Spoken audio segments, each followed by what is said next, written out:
Hello YouTube, it's PhiDX, and the Tekken talk for Lidia Sobieska has just concluded.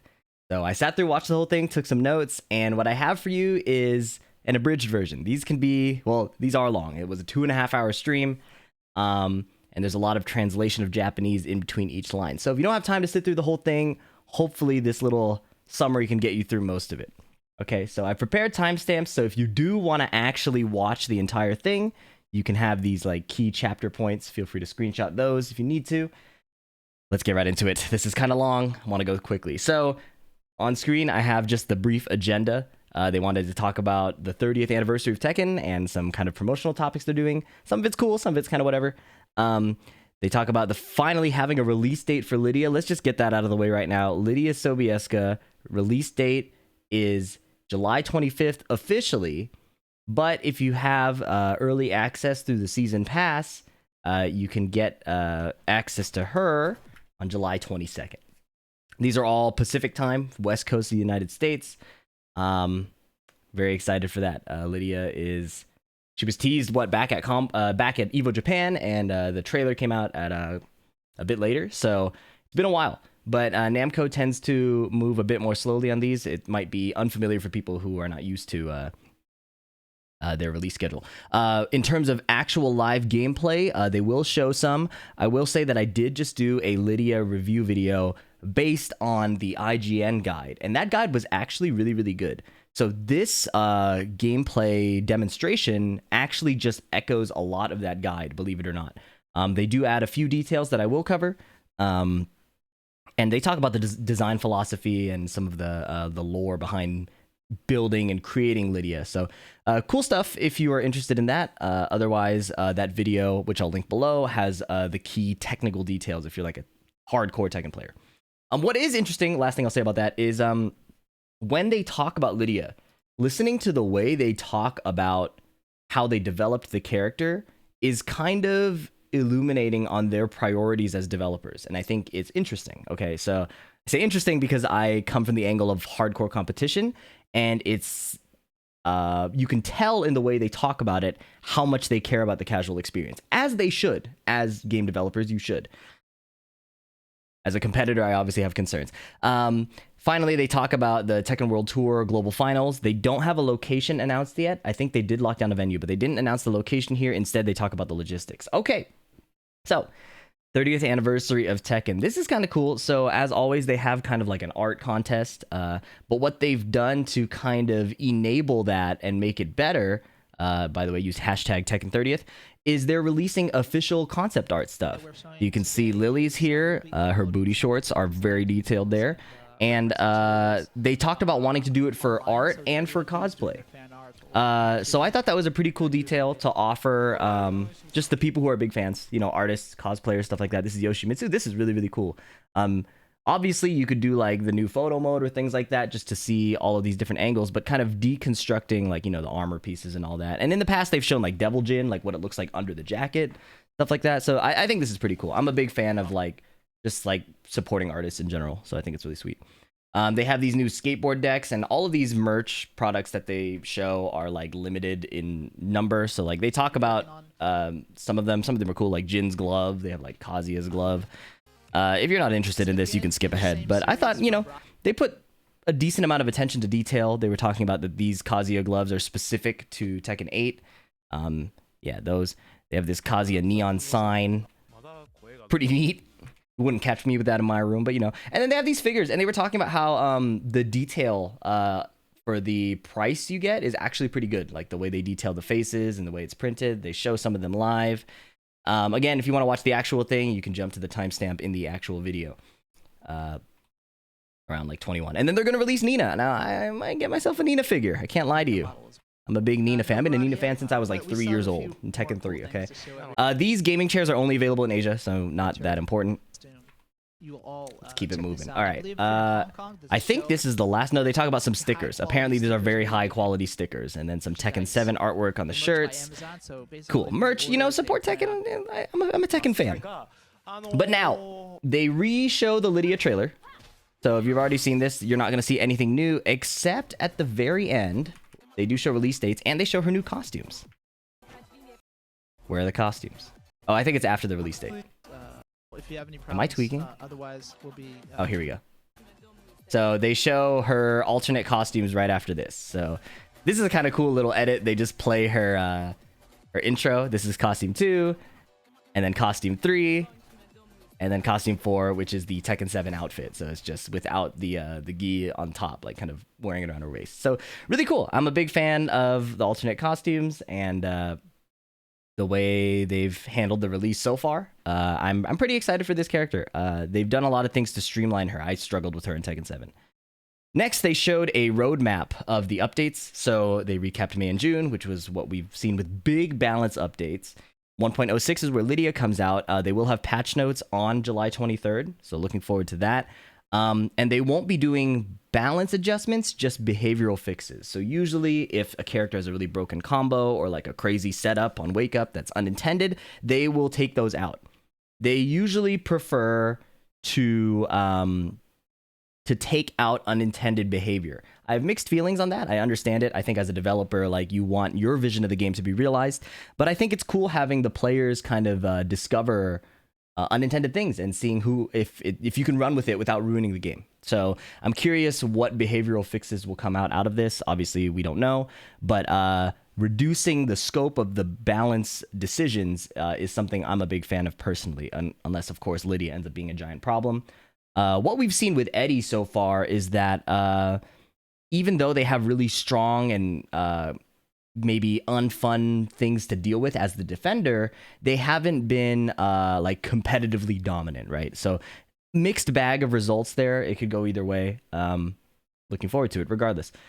Seaside Resort, a free stage. So this is new. In Tekken 7, you had to pay for the stages and the characters when they were DLC. The stage that they're releasing is now free. So I'm a huge fan of that. They talk about like the stage transitions between day and night.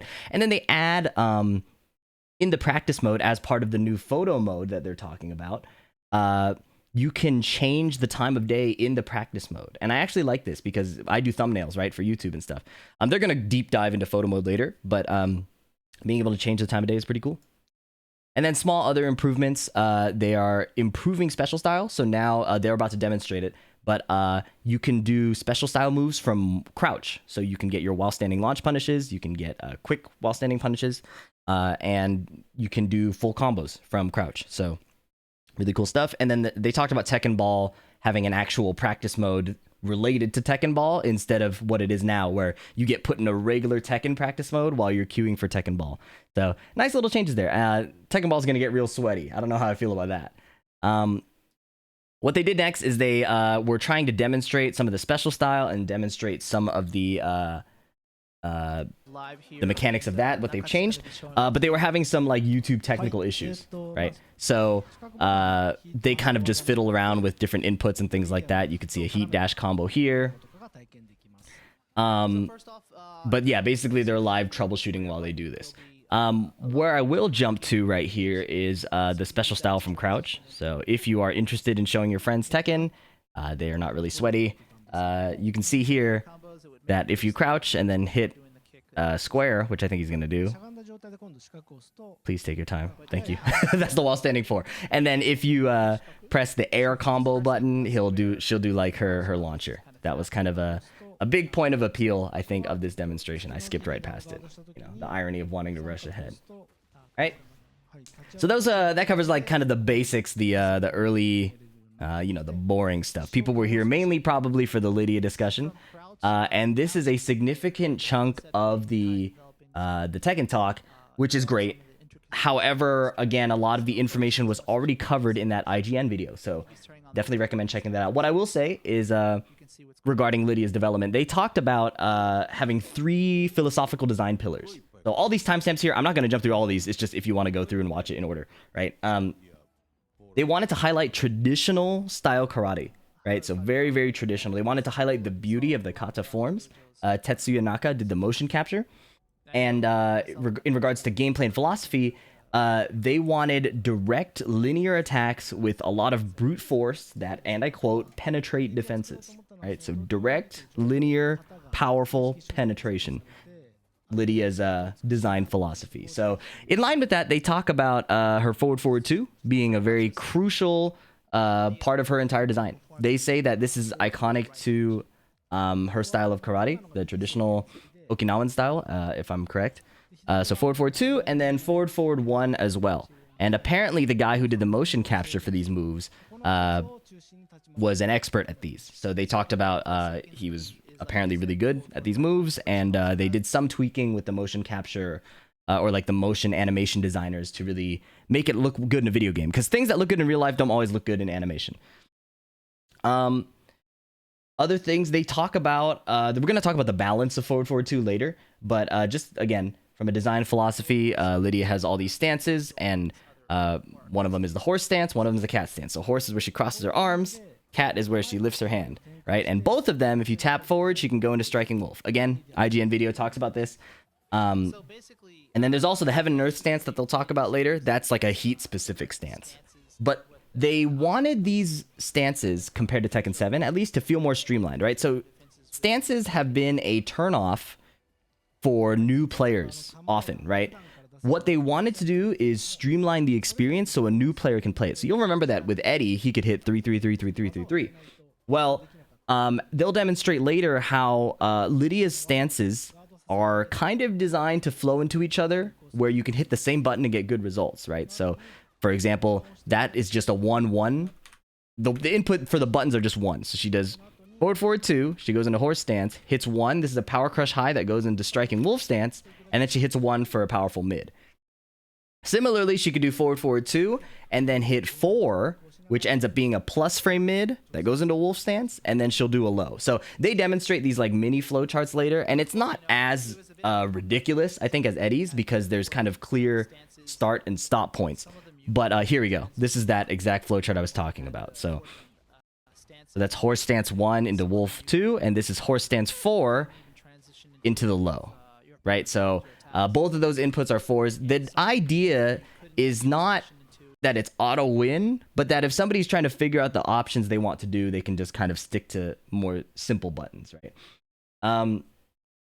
Let's see, other cool information. Yeah, and then they designed all of the stances to transition on hit or on block.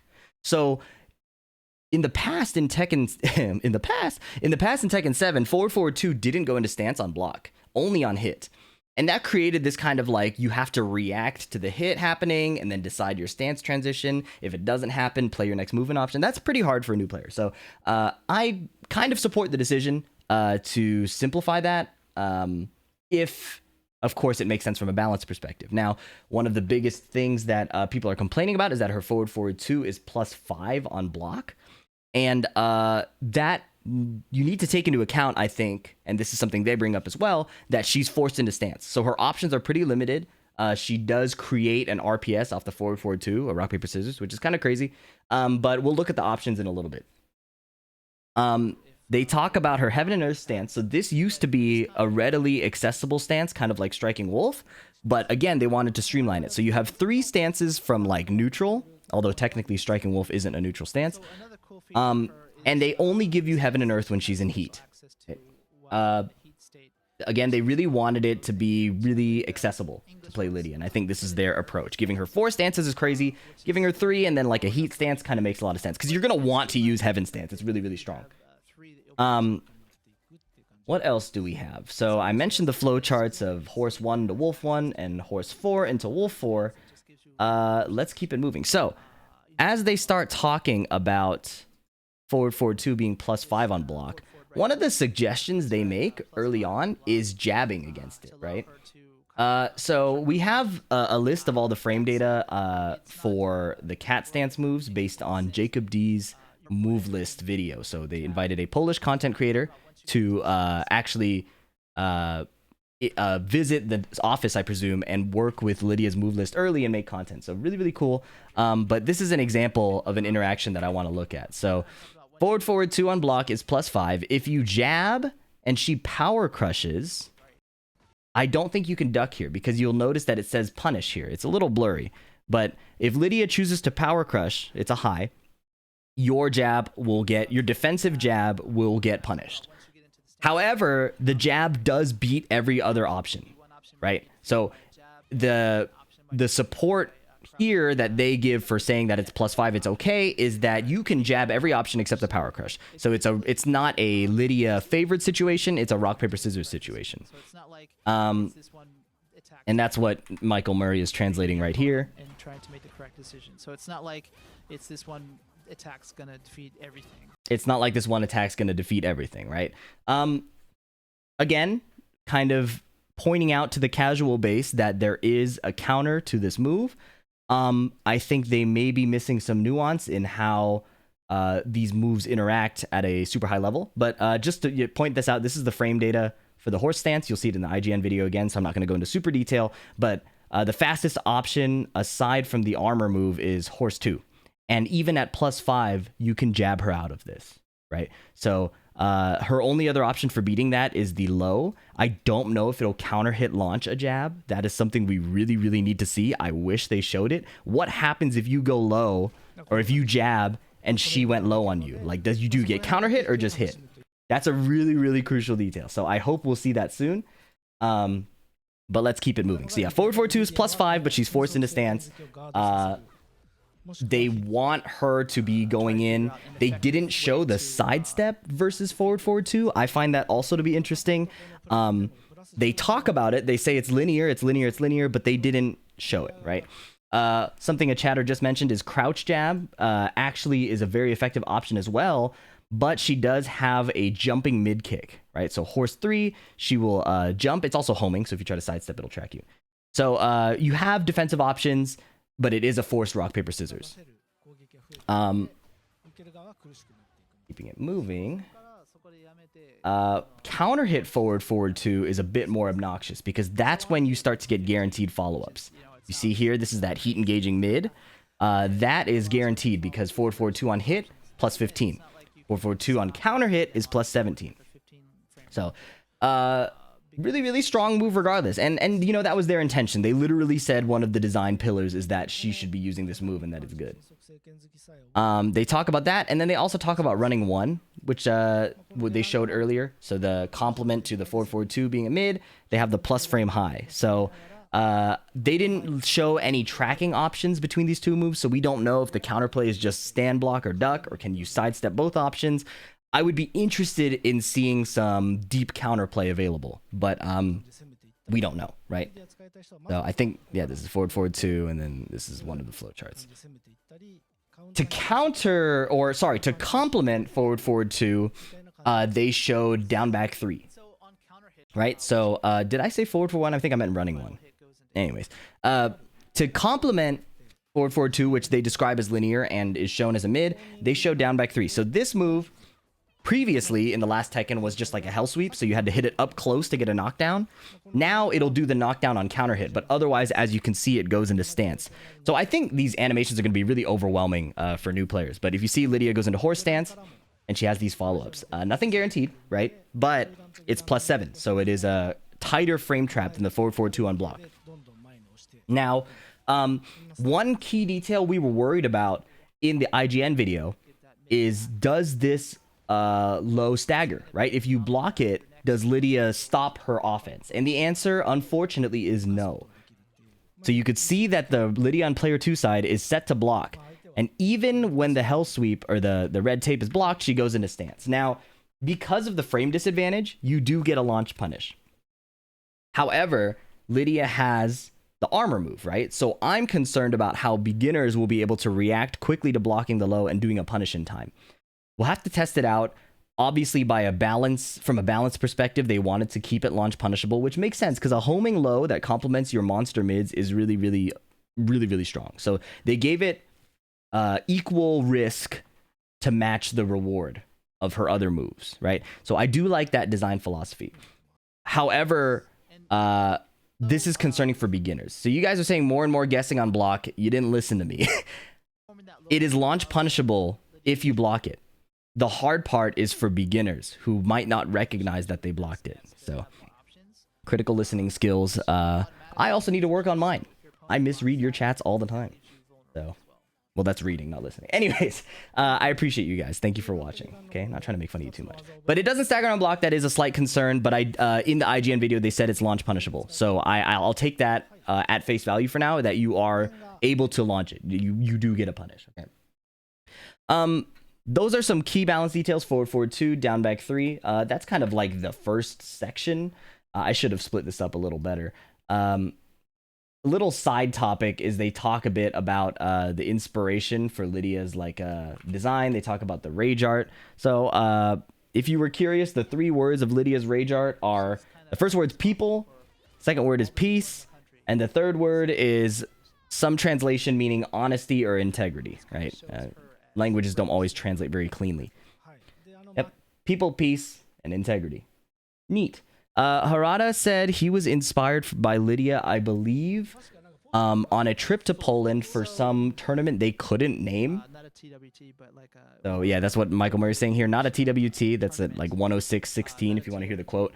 But he says, yeah, he saw, I think, a female karate competitor on like a poster or something, and then saw the dojos, and that gave inspiration. And there's been female prime ministers in the past, so I think all of that led to the inspiration for the eventual development of Lidia. Cool stuff. Back to the actual Tekken part. Here they demonstrate back 1, and here Nakatsu, bless up, demonstrates a basic frame trap.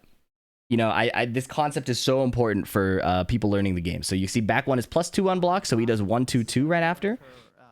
That's a little alarming because 1-2-2 is launch punishable, but again, I guess if you're a beginner, you're not really getting launch punish for that, so it's no big deal because she goes into stance anyways. But the other cool thing he shows is back 1 into 2-2, right? So that's also a frame trap.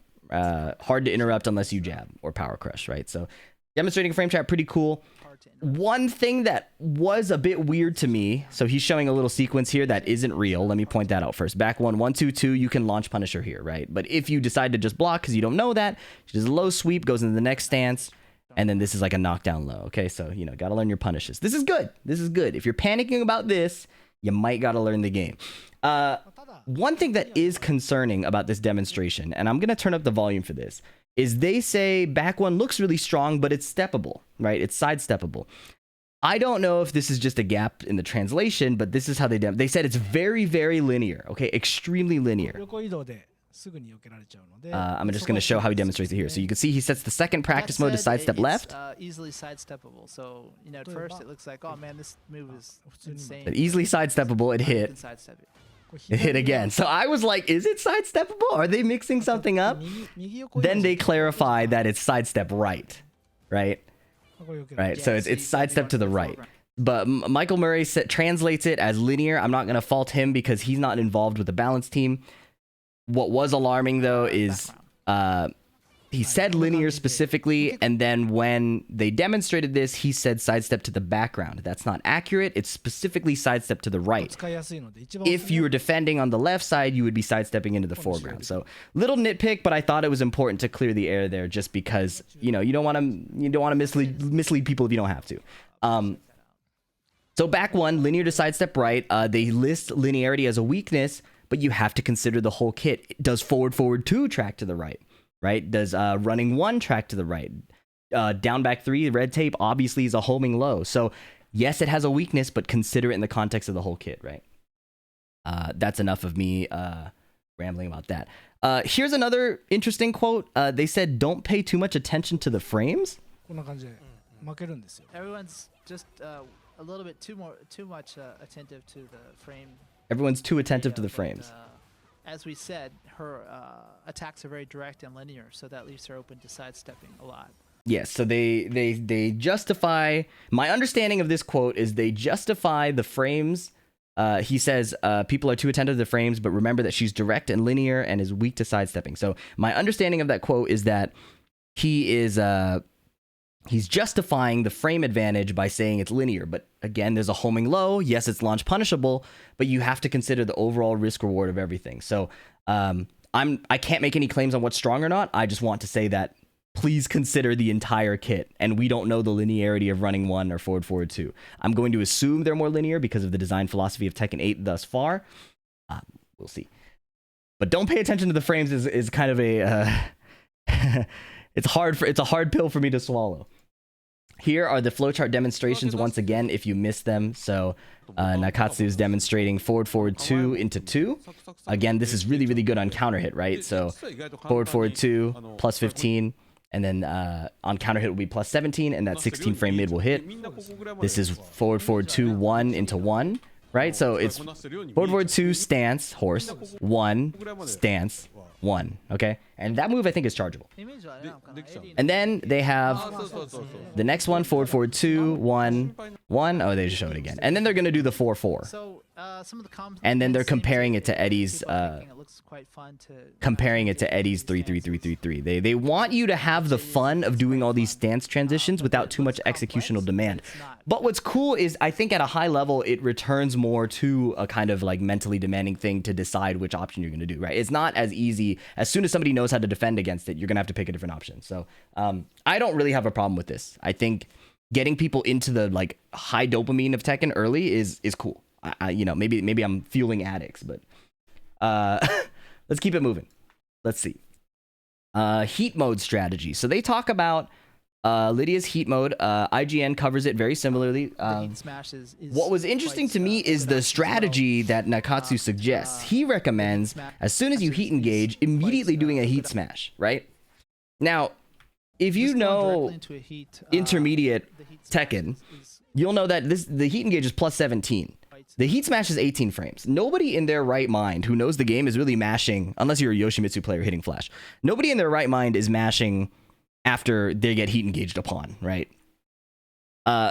Maybe they're ducking, sure, but this heat smash is not going to hit. What it's going to do is it's going to give you a guaranteed heaven and earth mix, right? You get 1 medal guaranteed, and that part's cool. But he says like it does a lot of damage. So again, paying attention heavily to the casual base that doesn't know frames might just get blown up. They want you to feel good as the attacker, okay? We have some stuff about the frames. Another quote I was kind of alarmed by was they talk about Heaven Stance's 3 options, okay? So the 3 options from Heaven Stance are that unblockable high right here. That's Heaven 1 plus 2. Another option, I don't know if they're going to switch options and show it here, is a Power Crush mid launcher. Nope, he's not showing it. If it's in the IGN video, it's in the official Lidia trailer. She has really strong options out of here, and they talk about it being a rock paper scissors, right? Lidia favored, sure, but it's up to the defender to make good decisions. You have to consider the fact that is the risk reward worth interacting with, right? Like if you duck and you eat the launcher, like that's horrible, but the high is unblockable. And if you look at the original trailer, the IGN trailer, the damage from the unblockable is not like ignorable, right? I don't even need to go to the IGN trailer. I'm tripping. Like look at it earlier, like 2 seconds ago. Once you're in the heat state. Once you're in the heat state, yes. All right, here we go. Do the unblockable, please. If she's blocked, she'll go into. Look at that. So that's like not a negligible amount of damage, right? So the health bar resets, so it doesn't look like a lot, but that's the damage it does from full. That's like 35, right? So that's like that's not an ignorable amount of health. Now people might make arguments like, hey, you're blowing your whole heat gauge, but we'll talk about that a bit later, like different ways to get into it. So this flowchart is kind of a beginner suggestion. Just make good decisions. I'm not sure if I agree with that. Here's some of the details about the Heaven Stance, okay? So I deleted it at some point. Here we go. So Heaven 1 plus 2 is the unblockable high. Unblockable means it also blows through Power Crush. At 16 frames after a plus 10 heat smash, you also can't Rage Art it, right? So I also believe you can't parry unblockables anymore. So unblockable is supposed to be like you have to duck. The only counterplay is to duck. I doubt you can sidestep it. Now, Heaven 1 has a medium amount of counterplay. Like, we don't know how jab interacts with it, but you can parry it, you can armor it, you can block and punish it. Heaven 2 is probably the obnoxious one, right? Heaven and Earth 2, because at plus 10, this is a frame trap that you can't parry, you can't do anything about it. I doubt you can sidestep it because there's a 3-frame gap, and it's plus 6 on block, so she gets to keep her turn. So Heaven 2 is probably going to be something you see a lot from players who want to play it safe, but these options are really good, you guys. These options are really good. In the IGN video, we showed that the heat smash is actually really stubby. So like in neutral, it's actually like easy to whiff it. Like it's very linear. So that could again lead credence to the idea that she is a super linear character and her weaknesses should be sidestepping, hence why she has a homing low.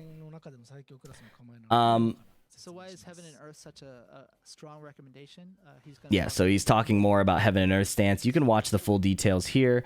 But this is what it really boils down to, is these 3 key options and the mind games around that. She does build up medals, an install system where they persist between rounds, right? So if you, even after you win, you keep your medals, right? And that's really scary. Oh, this is that Power Crush mid on screen right here. Let me rewind it.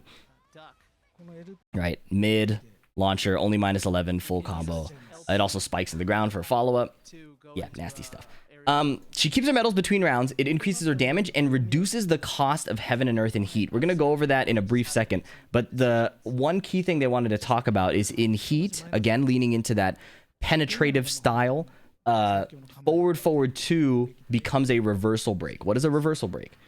A reversal, they classify as, say, like a parry or a power crush. A reversal break breaks through reversals. So you'll notice they've set the Lidia bot to do power crush here. And they're just demonstrating it a few times, just for the sake of, expedience. Forward 2 doesn't really do much. Cool. Once she goes into heat, sir, thank you. But in the heat state, He messed up the input. he just messed up. But, Boom. Right, reversal break. It makes that glass shatter sound. You saw that in the trailer. This is only in heat, thank goodness. But she has access to forward 2 reversal break, and then her 1+2, she has like a charge move that also will reversal break. Again, the idea that you will need to use movement to beat her or beat her to the punch. I talk about that we need to know how her defensive movement is, because if you have to contain her with attacks and she can move really well, that'll be really scary to fight against. Whew. Long coverage, but we're keeping it moving. We're keeping it moving. So I just want to show what the metal heat consumption looks like. So that's a heat smash, so that's not really a useful comparison. But if I go to 124.38, notice that when she goes into stance, how much of her bar she loses, right? So using that technique. So here we go. She heat bursts. She starts at 2/3. And then running 1 consumes like a little segment. I don't know how much a segment is, like 1, 2, 3, 4, 5, a sixth. And then when she goes into stance here, it blows up the last half, right? So at 1 medal or 0 medals, right? So using that technique, because she starts at 0 medals, and then when she goes into Heaven, she gains her first 1, right? So that at 0 medals, she spends half. But you'll see that at 1 medal, it's significantly less, and it's by design. They've thought about how many interactions you get. So here she has 1 medal. She does running 1 that consumes a sixth. She goes into stance, and it consumes a third. So she still has 1 Heaven mix up here, and then can still use her heat smash, get her 3rd medal, and do 1 more mix up, right? So she started with 1. but on level 1, and with the amount of meter management, you can get to 3. So she is in level 1, she can designed, for better or worse, to be able to get to 3 medals very, very quickly. I think by round 2, right? I don't know if it's possible in 1 round to get 3, but you can get it by round 2 because the heat smash puts you in Heaven and Earth stance. Every time she goes into stance, she gets a medal. All right, and then they show a little bit of a damage demonstration. They didn't show what the heat consumption is like at the higher medals. I think the IGN video shows it. Metal sounds like Manon from Street Fighter. Yeah, but like I don't know what else to call it. They called it like levels in this, right? So it makes the most sense to me because it's it's a known mechanic that persists. So enhanced state 3, right? Like that doesn't really give us much to work with. But you'll notice there's a damage difference. So at 126.10, they will show this little mini combo, and it does 60 damage, right? So here's the mini combo right here. She goes into heat, running 1 knocks down, Heaven 1, spike, and then down 1+2. Or yeah, down 1+2. So 64 damage.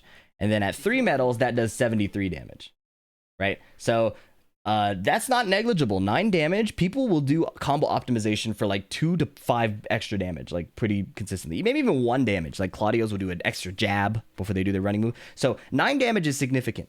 You have 180 HP in this game. 9 damage is significant, right? So, scary stuff. Now, for counterplay, I think the rest of this they just keep talking about heat state stuff. because you know that they're going to want to use the heaven and earth stance to get it that level. Yeah, they talk about the importance of stacking your metals and then using all your other moves, right? They talk about the complement between forward forward 2 and down back 3 a lot. That's clearly the main gameplay flow they envisioned with her. Talk about political storm a little bit. That is not a heat engage launcher, by the way. So when you heat dash it, it just gives you a small knockdown. They demonstrate that earlier. So not much to be worried about, I don't think. Although whiffing in front of Lydia, guaranteeing her heat, does sound a bit scary. So maybe I'm speaking too soon. Maybe I'm speaking too soon. But yeah, they talk about political storm here. This is that heat dash knockdown, 58 damage. Kind of like Steve's Sonic Fang. You know, now that I think about it, Lydia and Steve have a lot in common, right? Like the heat state giving this weird like rock paper scissors that's like really, really damaging, and like you have to just duck it. Like that's the only counterplay. So yeah, it's weird. They talk about the counterplay to Lydia being a lot of stand blocking. Like they said, if you can't react to lows, that's okay. Just stand block. She has weak lows, right? Consider again the fact that the rest of the kit can be really strong. So they talk about her hop kick being stubby. They talk about down back 3 being, you know, launch punishable even though it's homing. We'll have to see how the Lidia experts are able to wield all of her moves at once, right? Like, how did they deal with like tracking issues? How do they deal with like a keep out? How do they deal with like good defense? We have yet to see. Honestly, to me, it looks like a menace for beginners to defend against with all the stance transitions. And at a high level, it will depend on the tracking and, you know, how they deal with that, right? People have complained about Reyna's forward 2 not understanding how to realign it. So, you know, there's levels to it. And I think while it's important to listen to everybody, there are clear answers to things like this. We'll have to see how Lydia pays off. They say, by the way, if you forget any of this, just go to the move list, and the main suggested techniques are related to what they just said, right? So then they just demonstrate how in the move list these recommendations are pretty, like there's running 1, there's 1 2 2 into stance. These recommendations are in alignment with how they want you to play the character, right? At least at an introductory level, right? There's down back 4, there's down back 3 into horse stance, etc., etc. Now, that covers the Lydia stuff. Again, for more detailed analysis, please check out my IGN review video. Check out the IGN original video too. That one's really good. And then check out Jacob D's content. He did like a move list analysis and then some gameplay as well, both between him and another player, and then like ultra hard AI. So good stuff. Keeping it moving. Photo mode. This photo mode is exciting for me. I'm a content creator, you know. I need photos. So they show here it's in practice mode. So if you didn't see at the bottom there, photo mode is down here in the bottom left. YouTube, hello. Photo mode in the bottom left. What he's doing is he's setting the opponent, the bot to mimic, right? So he sets the bot to mimic just so he can control both of them like this. If you don't have 2 controllers, is what he was saying. And then he just sets up like a pose, like Lydia will go into her horse stance and Jin will go into Zen stance. So that's kind of cool, you know. Little and they're both doing karate. They obviously planned this out in advance, but that's pretty sweet. And then you'll see that he enters photo mode, and then there's just a ton of settings, and it's actually really robust. I'm really, really impressed with this this feature so far from what I've seen.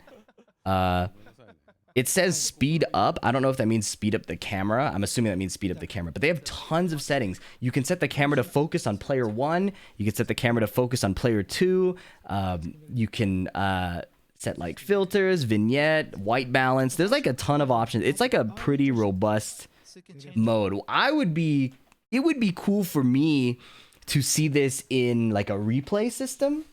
Like, can you go into a replay and capture using the photo mode? I doubt it, but that would be really, really cool. Also, tons of lens types, things like that. So, sweet stuff. I'm sure a lot of people will have a lot of fun with this. I'm not a photographer, so I'm actually really bad at using any of these settings. But I think it's pretty cool.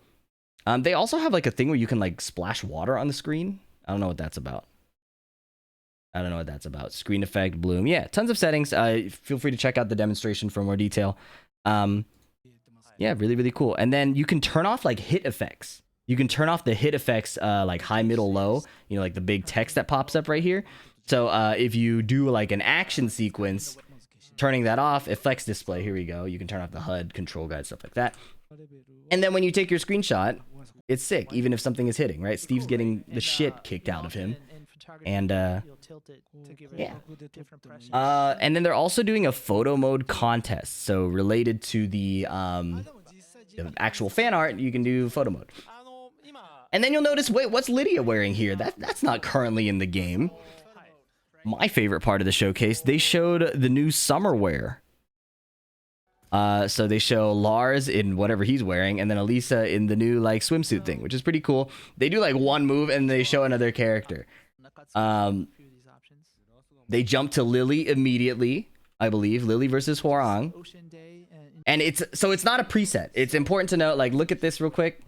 When they do the quick select, it's a custom. So it's going to probably be a paid thing. It's not going to be available in tournament, right? You have to actually make a custom, color it, whatever. So that's a bit of a bummer, but I do wish they had a way to do customs in tournament. That would be really cool for a guy like me. Anyways, swimsuits are pretty sick. Lily looks pretty good. Elisa looks pretty good. Then they do Eddie and Nina. Nina looks pretty good, you know. I think this is pretty sweet. So I'm going to play the whole intro. It's pretty cool.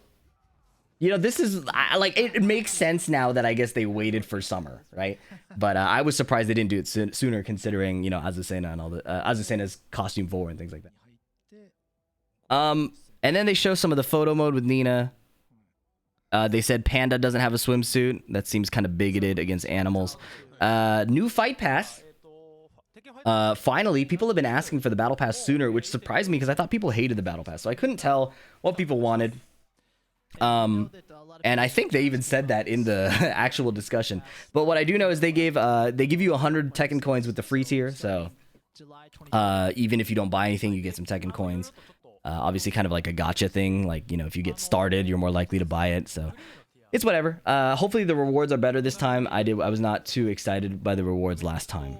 Looks like it's more poses for your profile. We'll see. Let's see.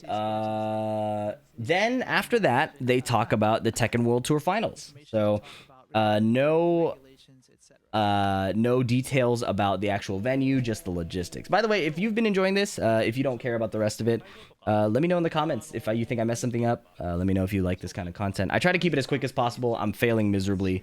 Here we go. So this is the format for the Tekken World Tour Finals. All right. Global leaderboard is 20 people qualifying from there, and then 15 from the regional leaderboards, just the top one from each region, right? The timelines are different too. The global leaderboard qualifying period ends October 6th. The regional one ends a bit sooner, September 15th. They've made some changes to the format. Controversial for some people. I understand their rationale. I don't have a strong opinion on it. Let me explain. So now it's a 4-day event. It used to be a 3-day event. And they're filtering into the finals a bit more differently. So the global leaderboard is going to have a round robin of 4 groups. Each group has 5 players. 8 will qualify, so 2 from each group, right? The 2 best. Same with the regional leaderboards, 2 from each group. There'll be 3 groups. That leads to 14 people, meaning the last 2 come from the LCQ. LCQ, last chance qualifier. At the venue, they have a final tournament to give you a chance to qualify for the finals. Double elimination tournament.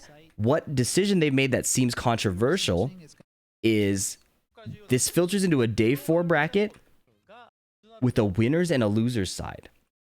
So if you qualify through the regional leaderboard or the LCQ, you start day 4, assuming you make it out of day 1 to 3, you start day 4 on the losers side. Now, their rationale was they wanted to incentivize, or they wanted to reward people who traveled the world, right? It's really expensive to travel the world. It's really tiring, exhausting. If you are qualifying through the global leaderboard, they want you to be rewarded with the winner's side, right? I think that rationale makes sense. I don't know how I feel about it as a player, but I do agree with rewarding the people traveling the world somehow, right? There are people who qualify, who are going to qualify staying in their home country. There are people who fly last minute and just win.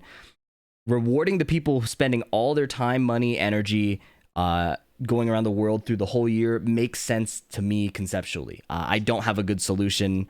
I don't understand all the sides of the argument very well, but that's what it is.